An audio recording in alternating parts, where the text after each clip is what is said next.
अस्सलाम वालेकुम वरहमतुल्लाह। कैंसर एक बहुत कॉमन मर्ज है और ये देखा गया है कि कैंसर से मुतासर होने वाले मरीजों की तादाद पूरी दुनिया में बढ़ रही है।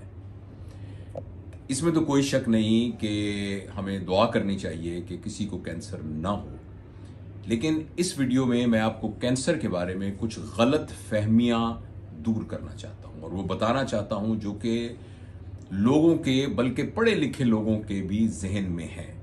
प्लीज इन बातों को गौर से सुनिएगा। कैंसर के बारे में पहली गलत फहमी यह है कि कैंसर काबिले इलाज नहीं है। कैंसर बिल्कुल काबिले इलाज मर्ज है।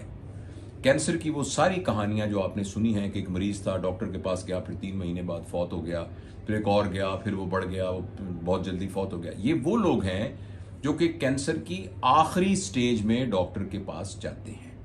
कैंसर की अमूमी तौर पर 4 स्टेजेस होती हैं। पहली, दूसरी। इस पहली और दूसरी स्टेज में अगर मरीज आ जाए तो तकरीबन सारे कैंसर जो हैं वो मुकम्मल तौर पर काबिले इलाज होते हैं। और तीसरी स्टेज का जो कैंसर है वो भी काबिले इलाज है, लेकिन उसका इलाज लंबा होता है और उसमें एक से ज्यादा तरीका इलाज से इलाज करना पड़ता है और बाज़ औक़ात मुकम्मल तौर पर मरीज सेहतियाब नहीं भी होता। इसी तरह जो चौथी स्टेज के कैंसर हैं, कुछ तादाद में वो भी काबिले इलाज होते हैं, लेकिन चौथी स्टेज में इलाज करने से कम हम मरीजों के दुख, दर्द और तकलीफ में जरूर कमी कर सकते हैं। तो पहली गलत फहमी यह है कि कैंसर काबिले इलाज मर्ज है। दूसरी, कैंसर के बारे में जो बहुत जरूरी बात है वो याद रखने की यह है कि जितना जल्दी हो सके कैंसर के मरीज को डॉक्टर के पास राब्ता करना चाहिए। एक तो यह है ना कि कैंसर की अलामात जाहिर हो जाएं। कुछ कैंसर ऐसे हैं कि अलामात जाहिर होने से पहले भी हम उनको तशखीस कर सकते हैं। उनमें नंबर 1 छाती का कैंसर है।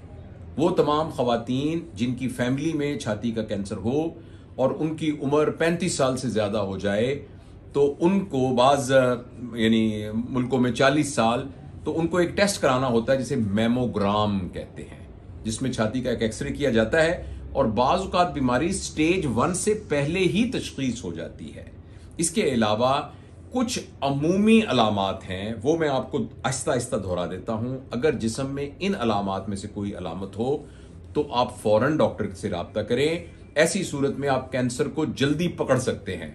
और एक बात और बतानी जरूरी है कि अगर इन अलामात में से कोई भी अलामत हो तो जरूरी नहीं है कि कैंसर ही हो, क्योंकि बाज़ औक़ात इन बातों को सुनकर लोग वहम का भी शिकार हो जाते हैं।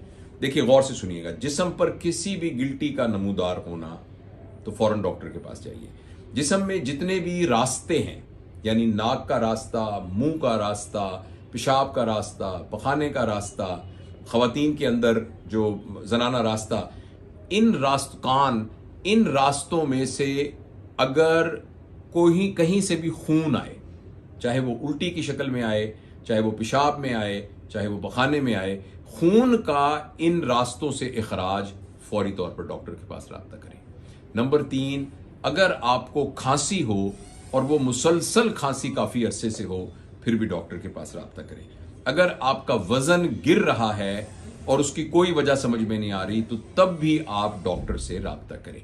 तो ये मोटी मोटी अलामात हैं अच्छा, आपको यरकान हो जाए तो फिर भी आप डॉक्टर से राब्ता करें। इसके अलावा कैंसर के बारे में एक अमूमी गलत फहमी है कि अगर इसको लोहा लग जाए तो ये मर्ज बढ़ जाता है, जिसकी वजह से बहुत सारे लोग कैंसर की बायोप्सी, यानी उसका टुकड़ा लेके लेबोरेटरी में चेक कराना, उसको डिले करते रहते हैं, देर करते रहते हैं। तो प्लीज आप ये बात याद रखिए कि लोहे का इससे कोई ताल्लुक नहीं है, और इस बात का कि अगर हम इसका टुकड़ा लेंगे तो ये कैंसर फैल जाएगा, ये बिल्कुल गलत फहमी है और इसका कोई ताल्लुक नहीं है। और तीसरी और आखिरी बात जो कैंसर के बारे में आपको मैं बताना चाहता हूं वो ये है कि कुछ लोगों का ये ख्याल है कि अगर हम कीमोथेरेपी कराएंगे तो हमारे सर के बाल झड़ जाएंगे और इसलिए हम नहीं करवाते। इसमें कोई शक नहीं कि कुछ कीमोथेरेपी के बाद कैंसर के इलाज के दौरान बाल झड़ जाते हैं, मगर जिंदगी के मुकाबले में बाल का झड़ जाना तो एक मामूली सी बात है। और एक बात 100% तय है कि जो ही आप कीमोथेरेपी बंद करते हैं ये बाल दोबारा आ जाते हैं। तो ये कुछ कॉमन गलत फहमियां थी। जो मैं आपको कैंसर के बारे में बताना चाहता था।